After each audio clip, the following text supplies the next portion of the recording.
खबर हरियाणा रेवाड़ी से। रेवाड़ी में भागवत कथा का भव्य शुभारंभ। कलश यात्रा पर हेलीकॉप्टर से बरसाए पुष्प। अब खबर विस्तार से। रेवाड़ी में आज भागवत कथा का भव्य शुभारंभ हुआ, जिसमें संयोजनकर्ता वैश्य महासम्मेलन द्वारा कथावाचक जया किशोरी के मुखारविंद से इस भागवत कथा का वर्णन किया जाएगा।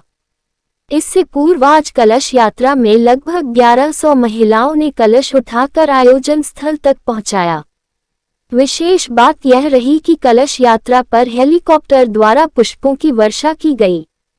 पूरे रास्ते ढोल नगाड़े डीजे की धुन पर महिलाओं और पुरुषों ने नृत्य करते हुए सभा स्थल पर आगमन किया। पूर्व मंत्री कविता जैन ने भी इस कार्यक्रम में अपनी उपस्थिति दर्ज कराई। कविता जैन ने कहा, रेवाड़ी में इस प्रकार का भव्य आयोजन पहली बार होने जा रहा है और भागवत के सभी अध्यायों में इन मनुष्य को जीवन का सार दिया गया है। श्री कृष्ण ने अर्जुन के माध्यम से कुरुक्षेत्र की भूमि पर जो ज्ञान दिया, उसी ज्ञान से भागवत के माध्यम से मनुष्य के जीवन को सफल और मोक्ष प्राप्त किया जा सकता है। उन्होंने कहा, भाजपा ने हमेशा धर्म को बढ़ावा दिया है। आज विदेशी मेहमानों को गीता तोहफे के रूप में दी जाती है। रेवाड़ी में पहली बार हो रहे इस आयोजन के लिए मैं सभी को शुभकामनाएं देती हूं।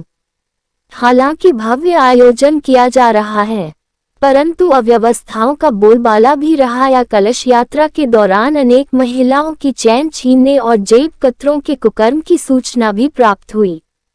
वही 500 रुपये की कलश यात्रा की पर्ची के 5100 रुपये लेने की बात भी सामने आई है। भले ही यह आयोजन भव्य रहा हो, परंतु आयोजनकर्ता विवादों के घेरे में नजर आ रहे हैं। न्यूज़ अवीपी हरियाणा रेवाड़ी से आदर्श शर्मा की रिपोर्ट।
श्रीमद् भागवत कथा शुरू होने जा रही है और इसका आयोजक समिति जय किशोरी जी भागवत कथा समिति है।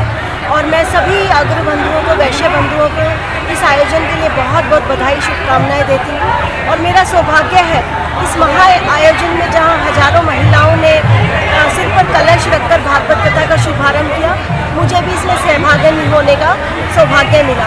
भागवत का संदेश निश्चित रूप से कहते हैं कि भगवान ने हमें जीवन दिया है, लेकिन जीवन जीना कैसे है ये भागवत के माध्यम से ही हमें सिखाया गया है। और निश्चित रूप से ये भागवत सभी का कल्याण करे, ऐसी मेरी इच्छा है।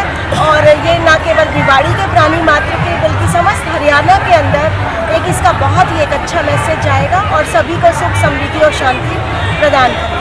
मैम, रेवाड़ी में इतने बड़े स्तर पे पहली बार ये आयोजन किया जा रहा है, तो क्या भविष्य में इसकी नींव रखी जा रही है, आगे भी ऐसे कार्यक्रम होते रहेंगे? देखिए, हरियाणा के अंदर एक बार पहले हुआ था इस तरह का भव्य आयोजन, लेकिन रेवाड़ी के अंदर पहली बार इस तरह का आयोजन किया जा रहा है। और निश्चित रूप से ये शुरुआत है और भागवत का संदेश तो क्योंकि अजर और अमर संदेश है, तो डेफिनेटली हर व्यक्ति को अपने जीवन में भागवत के संदेश को धारण करना चाहिए। कहते हैं कि भागवत के जो 18 अध्याय में दिए गया हर संदेश मनुष्य को हर परिस्थिति में बाहर निकालने के लिए एक नया मार्ग दिखाता है, हर समस्या को दूर करने का मार्ग है। कर्म का संदेश, योग का संदेश, जीवन जीने का संदेश भगवान श्री कृष्ण ने अर्जुन के माध्यम से, भागवत के माध्यम से पूरी दुनिया को दिया। तो निश्चित रूप से भागवत के श्रवण से सभी का कल्याण होगा, ऐसी मेरा मानना है। मैम, योगी मॉडल की तरह जैसे कांवड़ियों पे पुष्प बरसाए गए थे, आज रेवाड़ी में पहली बार भागवत कथा के जो कलश यात्रा थी उस पे पुष्प बरसाए गए हैं, तो लग रहा है कि कहीं ना कहीं सरकार जो है धर्म के कार्य को बढ़ावा दे रही है। देखिए, बात यहाँ पर योगी मॉडल की और पुष्प वर्षा की नहीं है, और जहाँ तक है कि हरियाणा हमारे भागवत की धरती, श्री कृष्ण की धरती है, जहाँ कुरुक्षेत्र की धरती से भागवत का संदेश दिया। और ये भारतीय जनता पार्टी की सरकार है जिसने आज भागवत के संदेश को इंटरनेशनली इसको पार्ट बनाया। हर वर्ष अंतर्राष्ट्रीय गीता महोत्सव मनाया जाता है, और इस बार भी अंतर्राष्ट्रीय गीता महोत्सव धूमधाम से मनाया जाएगा। और पहली बार भारतीय जनता पार्टी के प्रयास के कारण ही आज भागवत का जो संदेश है पूरे विश्व में फैला है। राजनयिकों को तोहफे में गीता दी जाती है, और जो हमारे कई कंट्री पार्टनर्स अलग अलग हर साल हमारे अलग अलग कंट्री पार्टनर्स रहे, पिछले लंदन